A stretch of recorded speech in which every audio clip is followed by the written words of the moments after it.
Alright guys, today is July 7th. Hope you're having a good summer so far, and we got quite a bit of news to go over. The first category is China-US relations.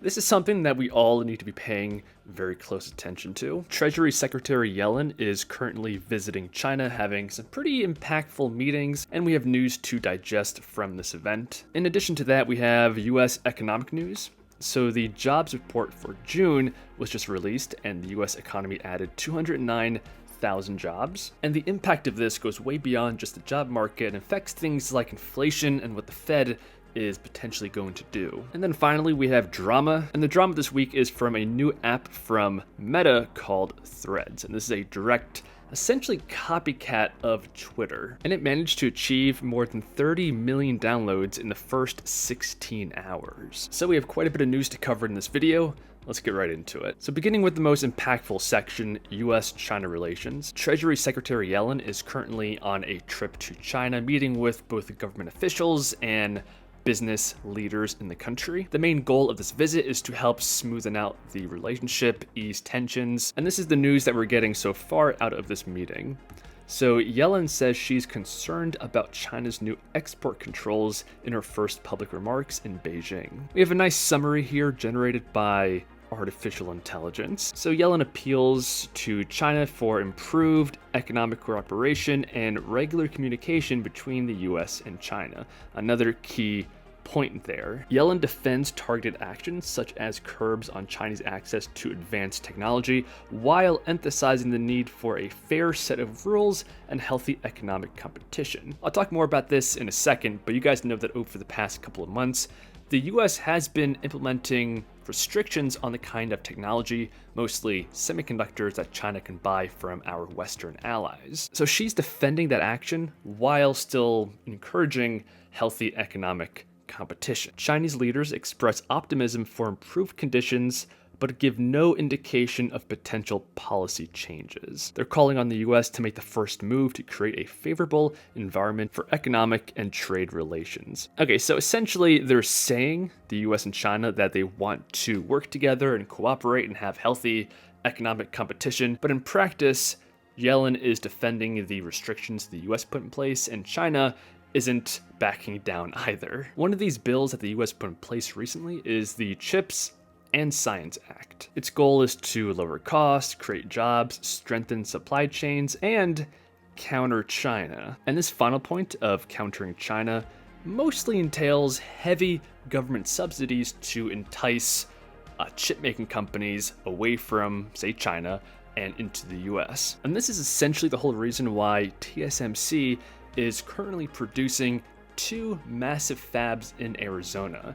They have a ridiculous $7 to $8 billion in tax credits from this CHIPS Act. And China, of course, views this as America stealing or enticing away what they view as their companies. And that's why in this latest tit for tat, China has responded by putting export restrictions on some critical metals used in the production of technology such as solar panels and semiconductors. The metals are germanium and gallium, so rather niche metals, and they are key in the manufacturing of electronics and semiconductors. China produces 60% of the world's germanium and 80% of the gallium. Luckily, however, analysts say that the impact of these restrictions will be limited as there are other sources and substitute materials. And that right there is why some people are saying that these restrictions are actually going to come back to bite China in the future. So even though right now 60% of germanium and 80% of gallium are produced in China, that's not because China is the only one that can do this. It's just that right now, economically, with supply chains and cheap labor, loose environmental regulations, China is the most efficient place to get this production done. But now with these restrictions put in place, the economic incentives will shift to the next best location. So there might be some disruptions in the immediate future, but long term, as they say here, it's really not going to be a problem, and it's probably going to hurt China's own domestic industry. Okay, now let's move on to the domestic US economic news. So as we discussed, the US economy added 209,000 jobs in June, which actually missed Wall Street's expectations, which was 225,000, and reflects a slowdown from the previous month. And that's a big deal. This report marks the first time in 15 months that non-farm payrolls have come in lower than expected. The last piece of data here that's kind of important is the average hourly earnings. Month over month, it came in at 0.4% increase versus the 0.3 expected. And on a year over year basis, 4.4 versus 4.2 expected. Now, the reason why this report is so potentially impactful is because of how it's going to affect what the Fed does with interest rates and inflation. So on one hand, the labor market seems to finally be cooling off a little bit, coming in below expectations. Jerome Powell said on multiple occasions that they are closely looking at the labor market and they want supply and demand to come back together. The labor market, I think, has surprised many, if not all, analysts over the last couple of years with its extraordinary resilience, really.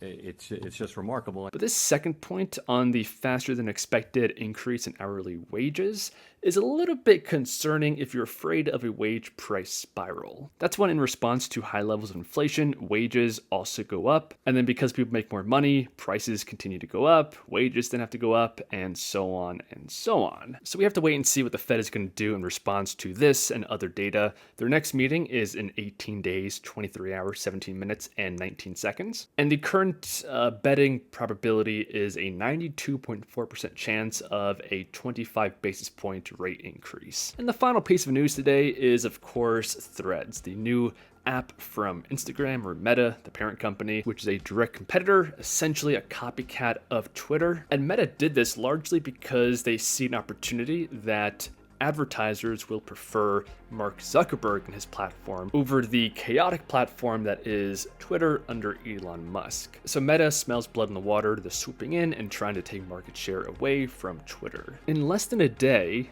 Threads, which is a rival to Twitter, appears to have taken the crown as the most rapidly downloaded app ever. Some of Twitter's most followed users immediately joined Threads and began posting. Now, as we all know, Musk isn't going to take this without a fight, quite literally, but they're also going to challenge this legally. So in a letter dated Wednesday, lawyers for Twitter threatened legal action against Meta, accusing it of using trade secrets from its former employees to build Threads. Elon tweeted that competition is fine, cheating is not. There's certainly no denying that Threads is a copy of Twitter, but Meta is a big company, they know how to do things legally, so it's going to be interesting to see how this legal battle, as well as the physical fight potentially between Musk and Zuck, plays out. So that's the latest news for today. I hope you guys enjoyed. If you did, you're still watching, leave a like, subscribe, and I'll see you guys in the next one.